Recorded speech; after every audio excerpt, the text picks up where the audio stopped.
I hated watching myself on camera until I understood why.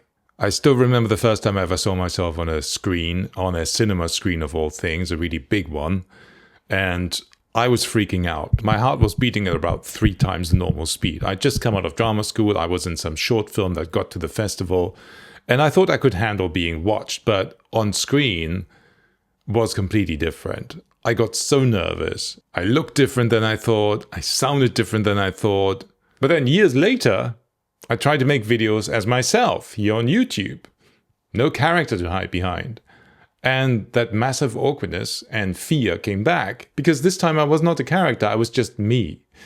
And what I saw was somebody who was saying and ah every few seconds, somebody who's using 30 words where 5 would have been okay, and somebody who sounds subdued, like I was talking to myself rather than to another human being. And I was embarrassed. I thought maybe I just did not have the natural ease that some people seem to have in front of the camera. So I almost gave up. So in this video, I want to share what I figured out about the real reason I was cringing, about how I looked and sounded, and why I sounded like I talked to myself, and why I rambled, and how I overcame these common issues so many people experience when they're trying to talk to the camera. Because if you've ever recorded yourself and you felt that hot, embarrassed, want to close the laptop feeling, I want you to understand what is actually going on. Because once you understand it, it loses most of its power over you. So the first thing to understand is why we sound and look different on camera than we do in real life. This is a well-documented phenomenon. People hear their own voices recorded and find it very jarring. Part of this is acoustic. When you speak, you normally hear your voice partly through your skull, which changes how it sounds. So the recording removes that and you hear what everybody else hears, which is unfamiliar. And unfamiliar often feels wrong, even when it's not. But there's something deeper going on as well when it comes to seeing yourself and hearing yourself on camera. When you watch yourself back and listen to yourself, you are comparing what you see and hear to your internal self-image, the version of yourself that you carry in your head. And we all do this. And those two things almost never match. Your self-image is usually more polished, more natural, more fluid than what the camera actually captures. So there's always a gap. And that gap is what causes this negative judgment and cringing. And here's the important thing, that gap is not proof that you are bad on camera. It is just evidence that you are new to watching yourself on camera, that's all. They're completely different things. So the more you watch yourself, the more your self-image adjusts and gets smarter about who you actually are and what you look like and sound like. So the gap closes and you cringe less. This is called the mere exposure effect. Repeated exposure to something unfamiliar makes it feel normal. Every time you watch yourself back, you're training your brain to accept what it sees. So the first shift really is important. Talk to the camera regularly and watch yourself back with curiosity.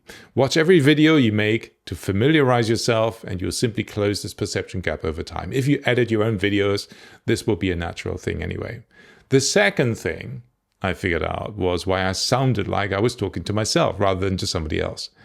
And this one is almost universal among people who are new to making videos. You sit down in front of the camera and then the lens stares back at you. It gives you absolutely nothing, no nod, no smiles, no nothing, no raised eyebrows, no signal whatsoever that what you're saying is landing. And your nervous system, which has been calibrated for your entire life to read other people and adjust your communication based on their reactions, suddenly has no information to work with, right? So you start to internalize. And your energy drops, your voice gets smaller and more tentative, you start to sound like somebody's basically thinking out loud rather than somebody talking to an actual person they care about. And the fix is simple, but it requires a bit of mental effort. You have to start using your imagination here. You are not talking to a camera, you're talking to one specific person. All of your ideal prospects rolled into one ideally. So before you record, picture that person. Give them a name if it helps. Think about what they're struggling with right now. Think about how they will feel when they hear what you're about to say. When you have a real person in mind, your face changes, your whole approach changes, the way you speak changes. And if you want to get a little bit more advanced with this, you can pick a person from your life that you already know and that you might have a very similar relationship with as that you might have with a potential viewer, your ideal prospect or client.